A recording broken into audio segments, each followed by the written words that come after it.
Mais um dia, mais um vídeo. Oi gente, muito prazer, eu sou a Aya. Com essa volta das aulas eu acabei ficando meio enrolada e esqueci completamente de gravar os vlogs, mas pro vídeo do Leituras do Mês não ficar muito extenso, eu prefiro sempre fazer assim, dessa forma picotada, digamos assim. Hoje então eu resolvi fazer um compilado dos últimos livros que eu li nessas últimas 2 semanas, então eu espero muito que vocês gostem. Antes de começar, já vou pedir pra vocês me seguirem nas minhas redes sociais, que é a Aya Literária lá no Instagram, e eu também criei um Twitter que eu de vez em quando eu esqueço, mas quando eu lembro eu estou lá comentando, conversando. Eu sempre coloco as promoções que eu encontro por lá também, que eu acho mais simples. Também queria deixar avisado que os nomes e os links para compra na Amazon dos livros que eu citar hoje vão estar aqui no box de descrição. Comprando por esses links você ajuda muito o canal a continuar criando conteúdo literário. É uma forma indireta e muito legal de ajudar não só a mim, mas também aí as pessoas com quem você pega indicação de livros, gosta de acompanhar vídeos sobre. Então, antes de começar, queria mostrar pra vocês. Olha que coisa mais fofinha que eu ganhei da menina Maria Bordado. Ela fez com a logo do canal, assim...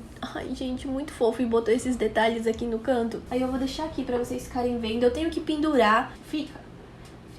Eu venho comentando com vocês que eu tô organizando leitura conjunta junto com a Égua da Poesia sobre distopias, e o escolhido no mês de agosto foi esse daqui, Admirável Mundo Novo, do Aldous Huxley. Ele é um livro de pouco mais de 300 páginas, ele é do selo Biblioteca Azul da editora Globo, e foi um livro que eu dei 3 estrelas e que todo mundo do grupo achou um livro muito mediano, mas foi surpreendente o quanto de questionamento ele levantou, sabe? Ele traz umas questões um pouco diferentes do que eu tô acostumada a ver em distopias, como por exemplo toda uma estrutura biológica que o livro traz de, digamos assim, em uma linguagem mais informal, digamos que de clonagem. Ele faz uma clonagem em massa desde os embriões, e desde esse momento em que os bebezinhos ainda estão lá não é na barriguinha da mãe, eles estão lá no laboratório sendo criados, eles são multiplicados e também são colocados em castas.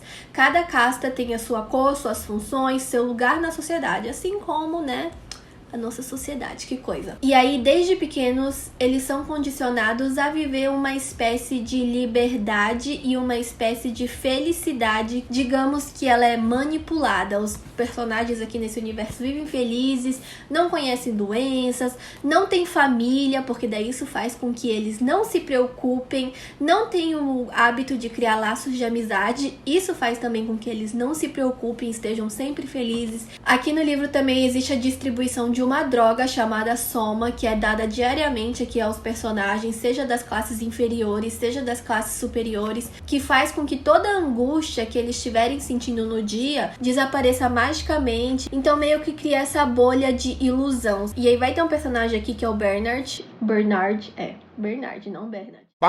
Ele vai ser contra essa questão de tomar a Soma, porém, ao mesmo tempo, ele toma em momentos ocasionais. E aí, o mais engraçado que eu achei é que, no início, eu achei que ele seria digamos que o herói, mas não exatamente, porque em distopias você não tem necessariamente um herói. Mas eu descobri que, na verdade, ele é um puta do bundão, isso que ele é. Nossa, cara, que raiva que deu dele. O início eu achei muito interessante, inclusive fiz muitas marcações e anotações aqui nos rodapés, porque ele explica toda essa questão biológica que esse universo foi criado, os elementos inseridos, como foi o processo para fazer a sociedade aceitar essa nova forma de viver. E aí a metade ficou tipo meio boring, meio chato, e te confesso que arrastou um pouco, e graças a Deus eu tava na leitura conjunta, assim, eu consegui ter ânimo para continuar. Mas o final, em especial, assim, o penúltimo ou antepenúltimo capítulo, nossa, desse livro é excelente, excelente. É uma conversa que existe entre um tal de um selvagem que vai ser inserido aqui nessa história, junto com o administrador, que é o cara lá que comanda a sociedade naquele momento, né? E aí eles têm uma conversa sobre vários assuntos, sobre a evolução da ciência, sobre até onde os indivíduos da sociedade conhecem a ciência, qual parte da ciência eles conhecem, entre outras muitas coisas, como a questão da cultura. Esse selvagem que tem aqui, ele é muito fã do Shakespeare, então ele faz várias citações do Shakespeare, e aí esse administrador explica por que Shakespeare não é importante para aquela sociedade, o que causa o conhecimento do mundo antigo. Então é um livro que eu dei 3 estrelas, mas como diria o Geek Freak, 3 estrelas recomendo, vale muito a pena a leitura, e principalmente se você gosta desse universo de distopias. Eu venho sentindo, conforme os livros que eu venho lendo, que Cada pedacinho que eu encontro nos livros é uma explicação que, no total, tem uma lógica muito incrível. Cara, eu não sei explicar. O segundo livro que eu li nessas últimas 2 semanas foi Perdida, da Karina Risse, que é uma autora nacional. Eu li num e-book que há muito tempo atrás eu comprei um box, todo o box dela por R$7, não me engano. Comprei porque tava barato e porque eu sempre ouvi muita gente falando bem sobre. E quando eu entrei, eu confesso que eu entrei assim, tipo, vou dar uma lida aqui nesse livro, sem muitas expectativas, mas meu Deus, eu fiquei muito apaixonada pelo livro. Ele é incrível, ele é engraçado demais. Eu dei risada, inclusive fiz stories porque... Vai contar a história da Sofia e do Ian. A Sofia vive no século XX e o Ian vive no século XVIII. E por algum assim, motivo estranho, uma mágica, uma espécie de bruxa, a Sofia vai parar no século XVIII, assim, do jeito que ela tá. Tipo, como se eu tivesse vestido aqui. No livro ela tá com um vestidinho e tal. E ela vai parar no século XVIII e aí ela encontra o Ian, que vai socorrer ela lá, caída na mata. É uma premissa super clichê, mas é muito engraçado, porque a Sofia fala com gírias, exatamente como a gente fala hoje em dia. E aí ela fica procurando as coisas que a gente tá acostumado, como por exemplo um banheiro. É muito engraçado essa relação dos dois. Nossa, é muito bom. E aí a moral da história, digamos que ela é óbvia, mas ao mesmo tempo dá um quentinho no coração. Então, fiquei apaixonada. Eu dei 5 estrelas pra esse livro porque ele foi muito bom. O terceiro livro lido da semana passada ainda não tava na minha TBR, que é Capitães da Areia, do Jorge Amado. Ele chegou recentemente, eu mostrei pra vocês no último unboxing, só que ele furou a fila, porque eu não sei, deu vontade de ler, entendeu? Então eu peguei. Ele é um livro relativamente curtinho, tem um pouco mais de 250 páginas, mas tem esse tamanho menorzinho. Mas mesmo assim não foi uma leitura rápida, como eu esperava que fosse, porque trata de assuntos muito delicados, que é a questão dos meninos órfãos e abandonados em Salvador. Capitães da Areia, na verdade, é um grupo desses meninos que são vistos como meliantes pela sociedade, justamente porque o modo de viver dele é assaltando, é furtando, entre muitas outras coisas. Só que Jorge Amado trouxe pra gente nessa história tanto essa visão, digamos que do mal dessas crianças terem essa vertente voltada pra fazer coisas ruins, como por exemplo acontece que muitas questões de estupro dos próprios garotos do Capitães da Areia, vale a pena avisar pra quem tem esse gatilho, mas ao mesmo tempo ele traz o lado triste da história, que é o fato deles nunca terem conhecido o amor, tipo, nunca tiveram pai, mãe, irmã. A única coisa que eles conhecem é esse tipo de amizade aqui, que é meio pautado em confiança, ao mesmo tempo sempre com o pé atrás, sabe? Das coisas ruins que podem acontecer. Eu gostei muito do início desse livro, que tem uma estrutura de espécie de jornal. É como se uma notícia ligasse a outra, e aí ele começa a contar a história dos Capitães da Areia, como eles são vistos na sociedade, o que eles fazem, como eles são colocados nos jornais, expostos e etc. É uma história bem gostosinha de ler, apesar dessa capa bem feiosa. Dê uma chance ao livro se você tiver ele. Ou se você vê eles na livraria, dê uma chance. Eu juro que vale a pena.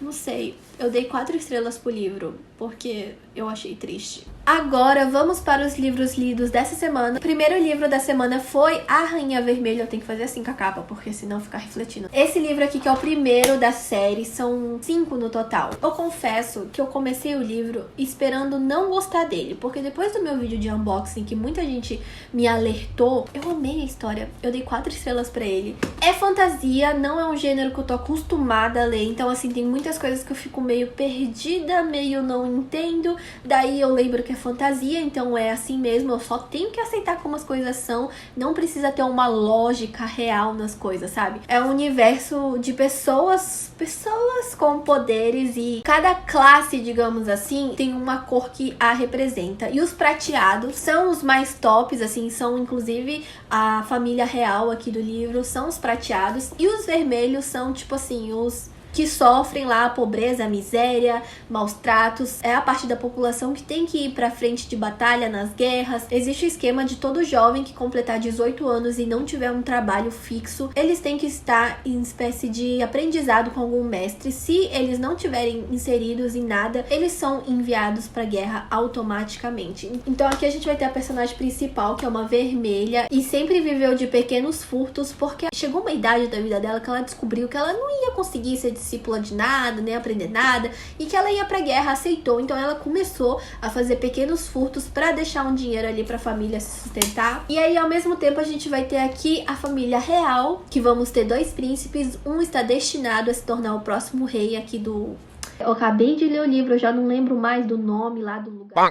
Cada um tem um poder especial. Príncipes, por exemplo, tem o poder do fogo, que eles conseguem lá lutar com fogo. Cada um tem o seu poder lá, e são muitos, e foi nesse momento que eu fiquei muito perdida, porque eu não lembrava qual era o poder de cada um. Enfim, eu só segui lendo o livro. Eu já comprei os 2 livros seguintes, que também estavam na promo, por 20 e pouco. O 4º e o 5º, que é Tempestade de Guerra e Trono Destruído, ainda estavam caros, por volta de 30 e poucos reais. Então, se vocês verem promo dele, por favor, me avisem, tanto aqui quanto lá no Instagram, que eu tô sempre de olho, porque é uma série que eu acho que eu vou querer completar. Veremos. Eu lembro que quando eu comprei o livro e coloquei ele na TBR, eu disse que eu achava que ia ser um livro sangrento por conta da capa e tudo mais, mas não é. É um livro super ok, não tem nada de sangrento, e olha que eu sou medrosa, nada. Tranquilaço. Antes da última leitura da semana, eu vou pedir que você se inscreva aqui no canal, se você for novo por aqui. Curte o vídeo também, porque assim ajuda com que a plataforma divulgue para outras pessoas. O último que eu li na semana, inclusive acabei hoje, é As Luzes de Setembro, do Carlos Ruiz Zafón, que, como vocês já sabem, é o projetinho que eu tô lendo acompanhando a Duda. Esse aqui é o 3º do autor que eu li. E eu li, assim, um pouco mais de 24 horas, eu juro. Porque é um livro fino, tem 230 páginas aproximadamente. Só que a leitura é muito fácil, muito fluida, porque os livros de Zafón envolvem mistério, suspense. Só que não é um mistério, um suspense que dá medo, sabe? É um mistério, um suspense que te dá, assim, um negocinho pra querer descobrir o que acontece. E aí, esse livro aqui vai envolver a história de sombras. Sombras que te dominam, que fazem o mal. Eu gostei de uma coisa muito específica que eu vi acontecendo nesse livro, que foi o autor ter trabalhado 2 histórias de amor em paralelo, 2 casais em paralelo. Eu adorei isso, eu acho que eu nunca li em nenhum outro livro. Ele trabalha tanto o romance aqui mais velho, de pessoas mais velhas, quanto o romance de 2 jovenzinhos que acabaram de se conhecer e se apaixonar. Vai contar a história da família da Irene, que foge de Paris depois do pai dela ter morrido, e a mãe dela teve que sustentar os 2 filhos e teve que passar a trabalhar. Então eles se mudaram para o litoral da Normandia, porque a mãe conseguiu um trabalho na casa de um milionário ali, fabricante de brinquedos. Então a mansão, ele vai ter todo esse mistério de brinquedos que se mexem, que talvez tenham vidas. Muito bom, inclusive ganhou a lista, hein? O primeiro que tava na minha lista era O Príncipe da Névoa, mas esse aqui agora tá em primeiro. Provavelmente, conforme eu for lendo os mais famosos do autor, vai descendo pro posto, mas eu tô gostando bastante dessa experiência, que é ler o autor de forma cronológica. Nossa, é muito legal pra você ver a evolução da escrita dos elementos e da conexão entre as histórias. Eu tava pensando em fazer isso com algum outro autor que eu ainda não conheço nenhuma obra, ou que de repente eu conheça só uma obra, etc. Tanto faz se é autor clássico ou autor ou autora, né? Autor ou autora. Clássico ou contemporâneo. Deixa aqui sugestões de autores ou autoras que eu possa estar fazendo esse projetinho de repente, porque daí, se for uma coisa que me anime, de repente eu posso até abrir pra vocês e a gente acompanha tudo junto, né? Seria bem interessante. Eu pensei em Stephen King, porque eu nunca li nada do autor, e ele tem, assim, 1 milhão de livros, mas aí eu pensei que tem muita gente já fazendo conteúdos incríveis sobre o autor, né? Que faz esquema de ler cronológico, ou de mais famoso, ou de série, não sei como funciona. Então eu pensei que não, até porque eu não sou uma pessoa muito, assim, do terror. Aceito muito sugestões, deixa aqui nos comentários. Eu espero muito que vocês tenham gostado. Não se esqueçam que, se vocês tiverem interesse em qualquer desses livros que eu citei aqui, ou qualquer outro, compra aqui no meu link que tá no box de descrição. Um beijo e até o próximo vídeo. Tchau!